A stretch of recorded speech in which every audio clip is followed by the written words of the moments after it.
오늘부터 해서 저희가 이제 지난 로마서 강의를 마치고요. 오늘부터 이제 창세기 강의를 시작합니다.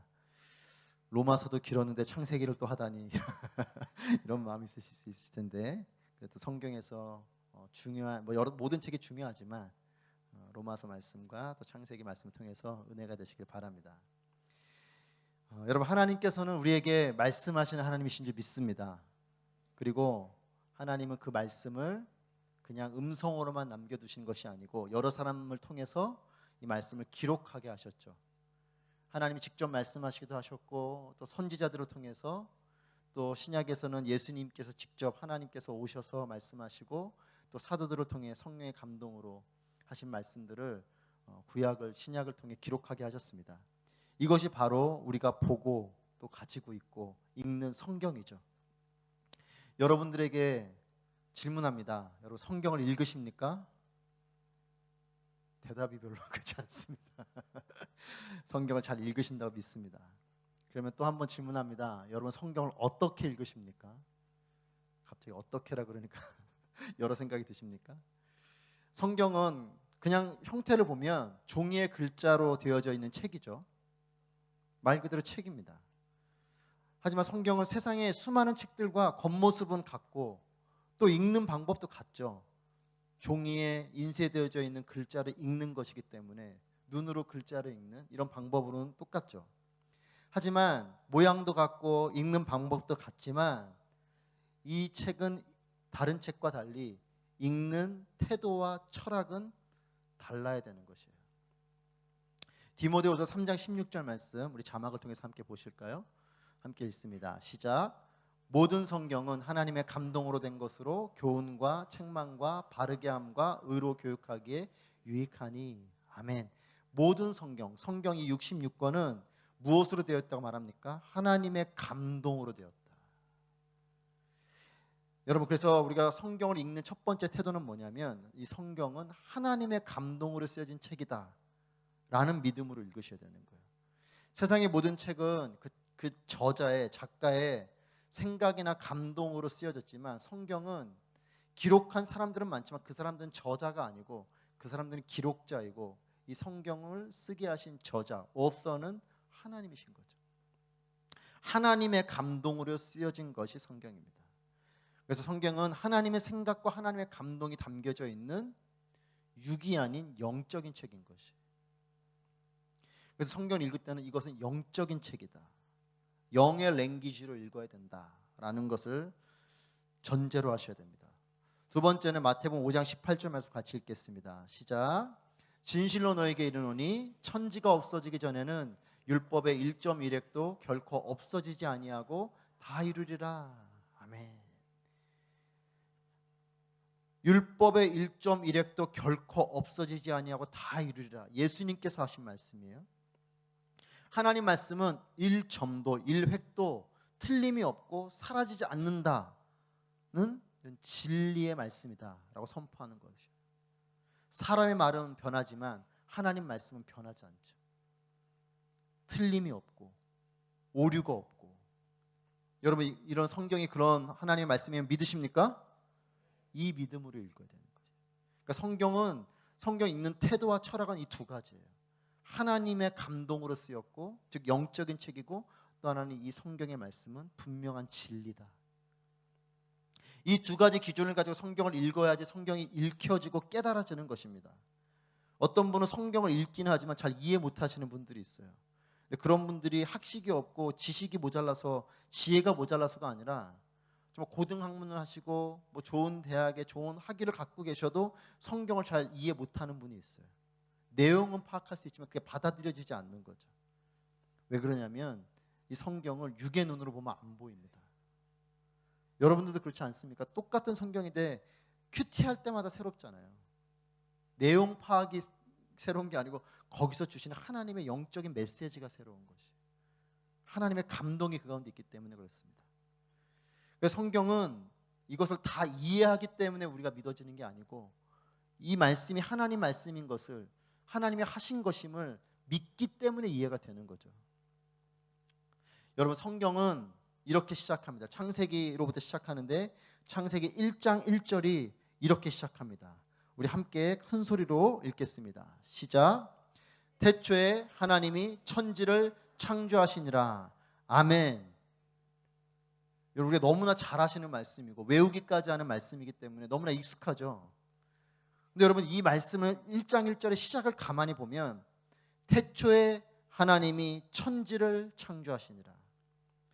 여러분, 보편적인 책들은 보면 이 책의 서두에 시간적인 것, 배경적인 것, 인물에 대한 이런 것들을 다 설명을 하면서 책을 쓰고 있어요.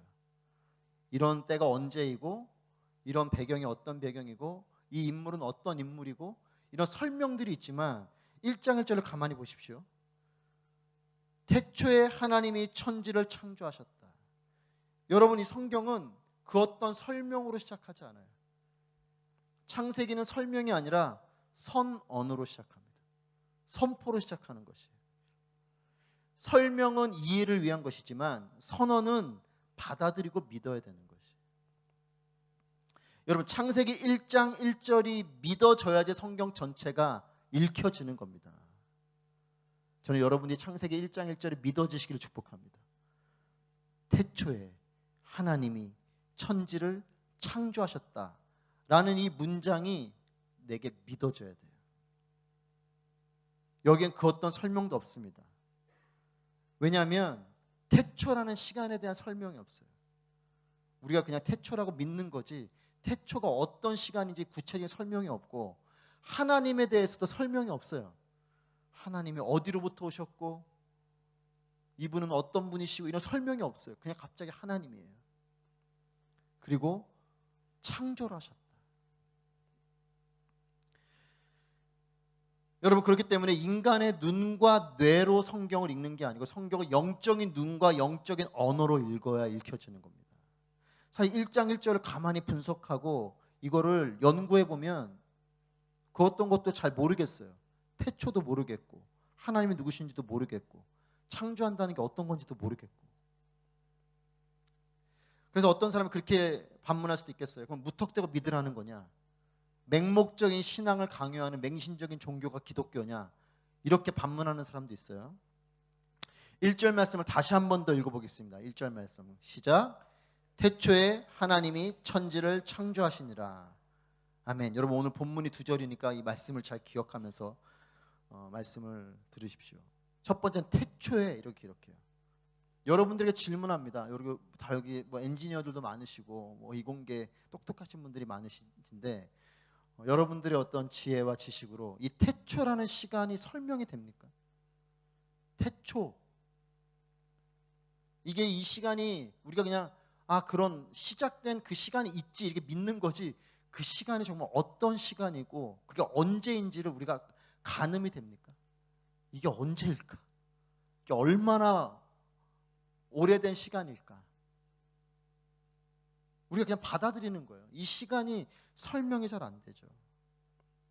보통의 책들은 시간을 이야기할 때 이렇게 얘기합니다. 몇 년, 몇 월, 며칠 이렇게 기록하거나 아니면 뭐 그 정도 구체적이지 않아도 뭐 아주 옛날에 long time이고 뭐 애들 책들 보면 그렇게 돼 있잖아요. once upon a time 뭐 이렇게 돼 있고 어쨌든 아주 옛날에 이렇게 표현을 하죠. 하지만 그 옛날도 우리가 아는 시간의 어떤 한 지점이죠.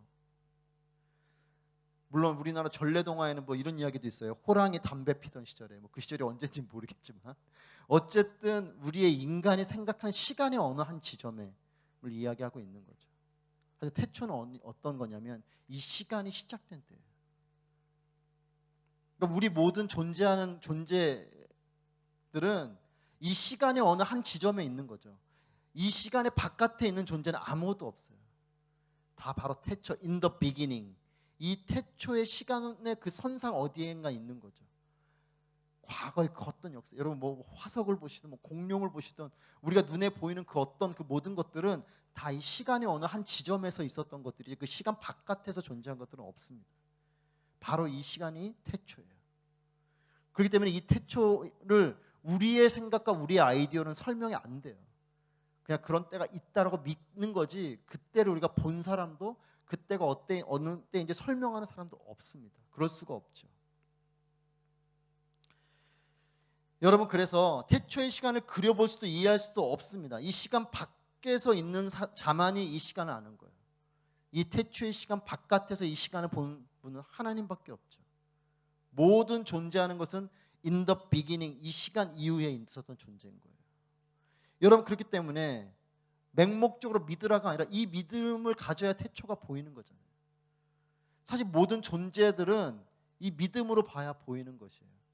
가끔 뭐 진화론이 과학적이고 이렇게 이야기를 하지만 저는 뭐 과학자가 아니지만 제 혼자의 어떤 생각일지도 모르지만 여러분, 진화를 그럼 맞다라고 우리가 전제해 보면 뭔가가 계속 진화해 오는데, 그러면 그 진화의 거꾸로 거슬러 가보면 그 진화가 되는 어떤 한 지점의 존재는 어디서 온 겁니까? 우연히 생겼다라고 말해요. 그리고 우연히 생겼다고 믿는 거예요. 그러니까 태초도 마찬가지죠. 태초에 대한 믿음은 맹목적인 믿음이고 우연히 뭔가 생겼다는 믿음은 과학적인 믿음인가요? 그러니까 우리의 모든 존재는 사실 믿음으로부터 시작하는 거예요. 두 번째는 천지를 창조하셨다 이렇게 말씀하십니다. 천지는 뭐냐면 원어를 보면 이게 영어로 제가 잘 못하지만 영어로 설명을 드리면 heavens and earth예요. heavens 복수형을 쓰고 있어요. 그리고 earth는 단수를 쓰고 있어요. 왜 하늘들이냐? 눈에 보이는 스카이, 우리가 흔히 말하는 대기층이죠. 스카이가 있고 그 하늘 너머에 있는 우주가 있고 그 우주 너머에 있는 어떤 공간이 있는 것이에요. 그래서 성경에 삼층천이라는 표현도 쓰고요. 어쨌든 이 공간, 스페이스에 대한 것을 말하는 거죠. 그것과 earth, 우리가 지금 살고 있는 이 지구를 말하는 거예요. 우리가 딛고 사는 이 땅을 창조하셨다. 1장 1절은 바로 이 스페이스와 지구를 창조하셨다라고 말합니다. 그래서 눈에 보이는 것뿐만 아니라 눈에 보이지 않는, 볼 수 없는 영역에 있는 그 모든 것을 창조하셨다라고 기록하고 있어요. 창조하셨다라는 이 단어는 원어로 빠라라는 단어예요. 빠라라는 단어를 쓰는데 이게 만들다, 지어내다라는 뜻이에요. 그런데 이 같은 의미의 만들다, 지어내다라는 다른 단어들이 구약에서 아사, 야차르, 빠나, 빠라 말고 빠나라는 단어도 있어요. 그런 단어들을 써요. 그런데 지금 아사, 야차르, 빠나 이런 단어는 어떤, 똑같이 만들다, 지어내다인데 이거는 어떤 의미냐면 기존에 있는 어떤 것을 이용해서 새로운 걸 만드는 거예요. 하지만 빠라는 말 그대로 무에서 유를 만드는 거예요. 없는 존재에서 뭔가를 만들어내는 게 빠라예요. 그래서 1장 1절에 나오는 이 단어는 다른, 만들다, 지어내다라는 단어와 다른 독특한 의미의 단어입니다. 이것이 창조라는 것이에요. 있는 존재를 진화시키고 뭘 발전시켜서 뭘 만들어낸 게 아니고 새로운 뭔가 만들어진 게 아니라 아예 없는 상태에 뭔가 딱 만들어진 거예요. 그게 뭐예요? 스페이스와 땅이 만들어졌다는 것이. 그 창세기 1장 1절이 그걸 말하고 있습니다. 하나님의 절대적인 창조를 말하는 거죠. 우연히 만들어졌다? 아니요. 하나님이 만드셨다고 말하고 있어요. 여러분, 그리고 이 1장 1절에서 태초와 우리가 지금 천지를 창조하셨다를 봤는데 가장 중요한 단어는 뭐냐면 하나님이에요. 이 태초라는 시간을 있게 하셨고 모든 존재를 있게 하신 그분이 누구냐? 하나님이라는 겁니다. 1장 1절의 가장 핵심 단어는 하나님이에요. 성경 있으신 분들은 거기에 크게 동그라미를 크게 쳐놓으십시오. 예배는 예배의 대상이 중요합니다. 예배의 대상은 누구십니까? 하나님이세요. 이것으로부터 시작하는 것이, 우리의 신앙의 시작은 하나님으로부터 시작하는 거예요. 시간을 만드신 분, 모든 것을 있게 하신 분, 이분이 하나님이시라는 겁니다. 자, 그렇다면 저와 여러분도 누가 만드신 겁니까? 어렵습니까? 내 주변에 눈에 보이는 모든 것은 누가 만드신 겁니까? 누가 주인이십니까? 여기서 우리의 신앙은 끝났어요. 하나님이 모든 것의 주인이시고 모든 것을 만드신 분이고 시간과 존재하는, 눈에 보이는, 보이지 않는 그 모든 것을 만드신 분이시라면 하나님을 예배하지 않을 이유가 없죠. 우리는 그분의 것이죠. 우리의 삶은 그분의 것이죠. worship이라는 단어 어디서 나왔을까? worth에서 나온 거예요. worthy. 하나님의 예배받기에 합당하시다. 여러분 내 삶에 때로는 어려움이 와도 하나님의 예배받기 합당하신 분이세요. 왜요? 그분은 창조주시기 때문에. 그분이 모든 것을 만드신 분이기 때문에 그분 마음대로 모든 것을 심판하고 쓸어버려도 우리 입장에서는 할 말이 없는 것이에요. 거기에 무슨 불평과 무슨 원망과 무슨 당위성과 그런 게 할 이유가 거기에 어디 있습니까? 오히려 하나님이 천지를 창조하셨다는 이 문장 속에 하나님께 예배드려야 할 분명한 이유가 거기에 있고 하나님을 순종하고 하나님의 뜻을 따라야 되는 이유가 거기에 있어요. 순종하지 못할 이유도 없고 예배하지 못할 이유도 없습니다. 여러분 예배를 드리지 말아야 될 여러 이유들을 말할 수 있겠지만 이 한 가지 문장만으로도 우리는 예배를 드려야 될 분명한 당위성이 그 가운데 있어요. 태초에 하나님이 천지를 창조하셨기 때문이에요. 2절 말씀 같이 읽겠습니다. 2절 시작. 땅이 혼돈하고 공허하며 흑암이 깊음 위에 있고 하나님의 영은 수면 위에 운행하시니라. 아멘. 1장 1절의 창조에 대한 선언과 함께 창조의 과정과 모습을 보여주십니다. 2절에서 땅을 말하고 있어요. 이 땅은 뭐냐면 1절에서 나왔던 천지의 바로 이 heavens and earth의 이 earth예요. 이 땅, 천지의 바로 그 땅이 2절에 나오는 땅입니다. 근데 이 땅의 상태가 뭐 어떻다고 말합니까? 혼돈하고 공허하고 흑암이 깊음 위에 있는 이런 상태를 말하고 있어요. 혼돈이라는 단어는 원어로 토후라는 단어를 쓰는데 이것은 뜻은 without form, 형태가 없다. 공허라는 단어는 원어로 와호부라는 단어를 쓰는데 void, 비어있다 이런 뜻이에요. 그러니까 이 이후에 하나님께서 첫째 날, 둘째 날 하나님의 창조 말씀에 따라서 조성을 하시는 것이에요. 1장 1절에서 나오는 천지를 창조하시고 나서 그걸 시작으로 조성을 하세요. 이제 이 물을 한쪽으로 몰면서 땅과 물 또 빛이 있게 하시고 또 구체적인 생물이 있게 하시고 하나하나 조성을 하시는 거죠. 그러니까 이 구체적인 조성이 되기 위한 이 지구의 그 처음 오리지널 상태 원시 지구의 모습은 지금 1장 1, 2절에 나오는 이 모습인데 그렇죠. 우주 안에 지구 하나가 탁 찍혔어요. 상상해 보세요. 지금은 우리가 우주의 모습을 막 보면 별도 많고 혹성도 많고 하지만 이때는 뭐예요? 아직 해, 달, 별들이 창조되기 전이죠. 그러니까 아주 흑암 같은 이 어두운 스페이스 안에 지구 하나가 점처럼 툭 들어왔고 그리고 이 지구는 좀 큰 바다에 물 한 방울 같은 존재로 딱 있는 거죠.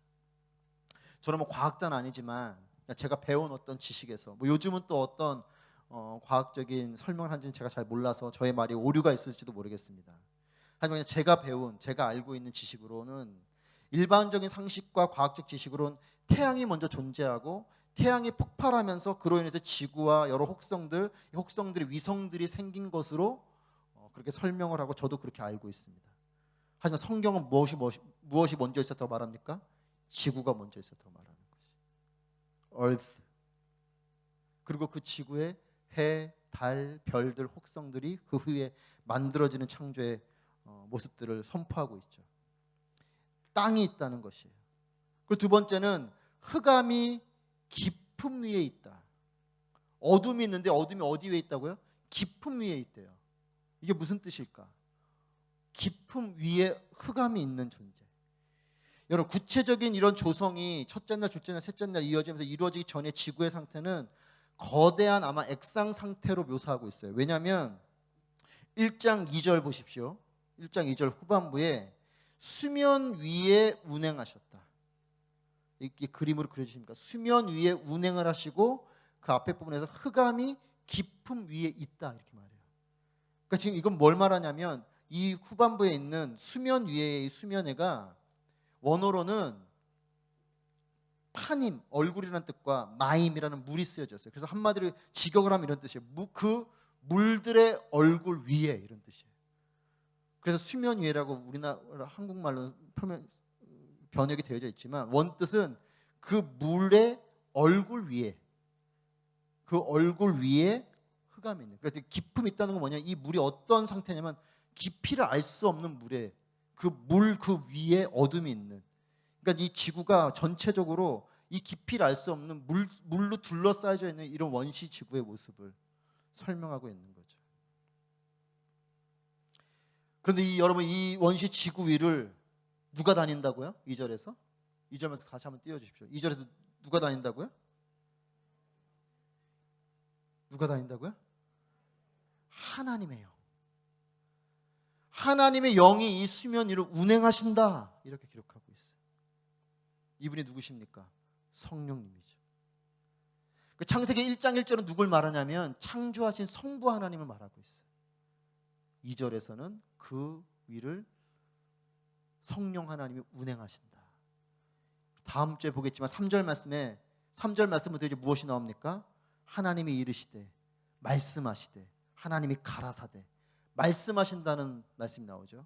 요한복음 1장 1절에 보면 태초에 말씀이 계시니라.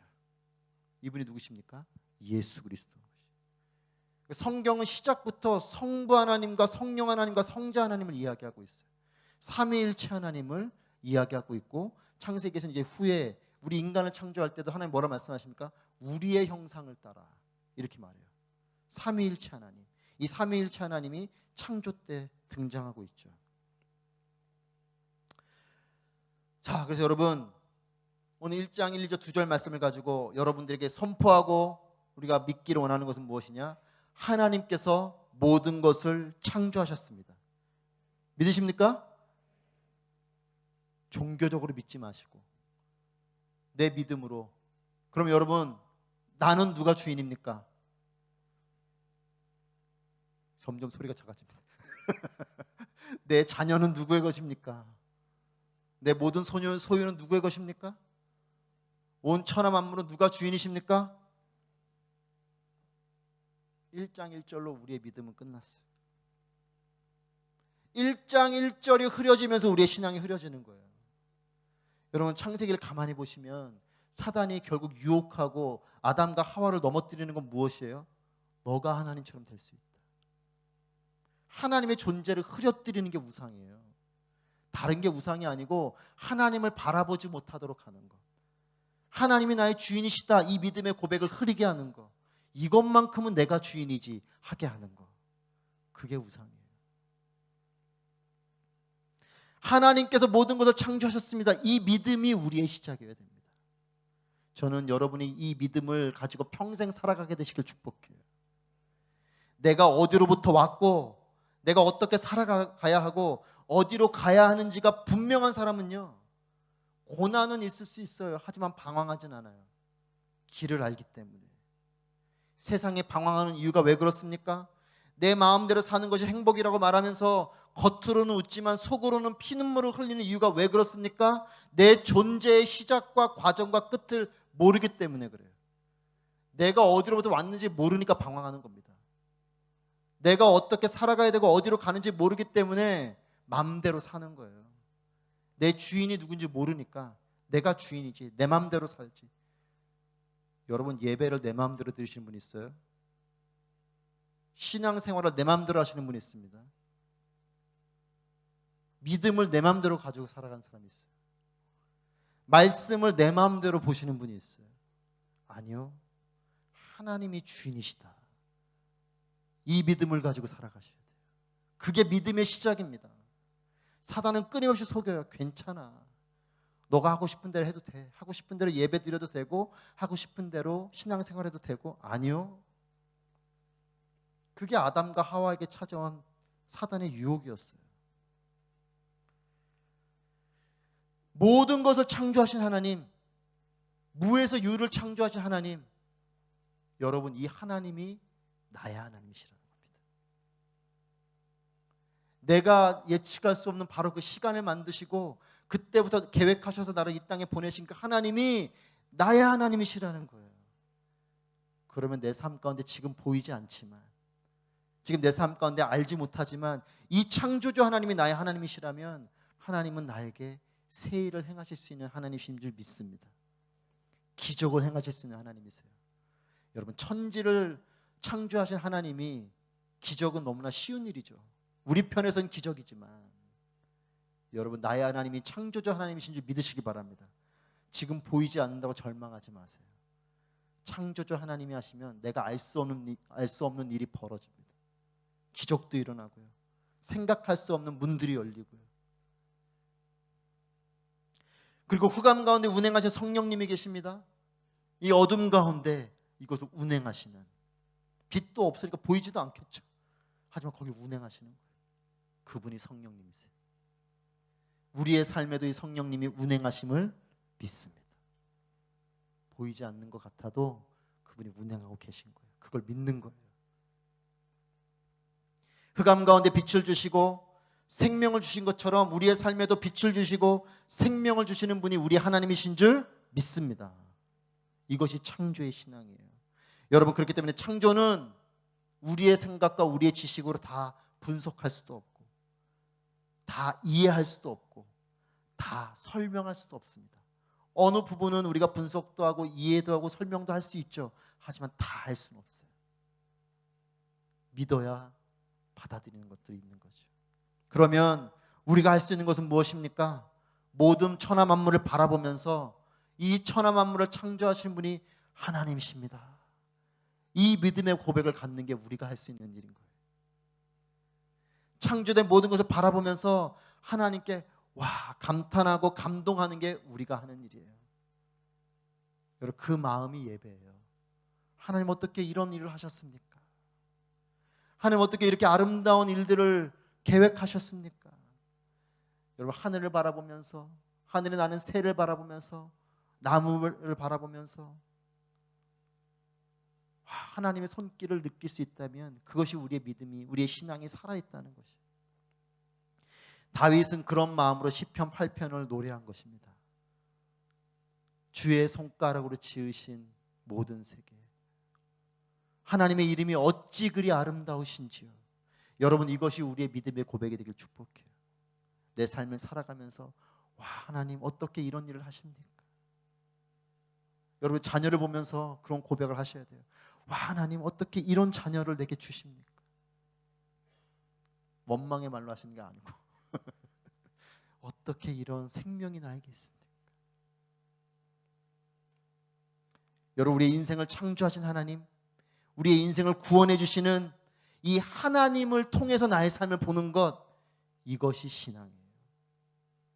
축복을 통해서 내 인생을 보는 게 아니고 창조하신 그 하나님을 통해서 내 삶을 보는 것, 이것이 신앙이에요. 이 믿음을 가지게 되시길 축복합니다.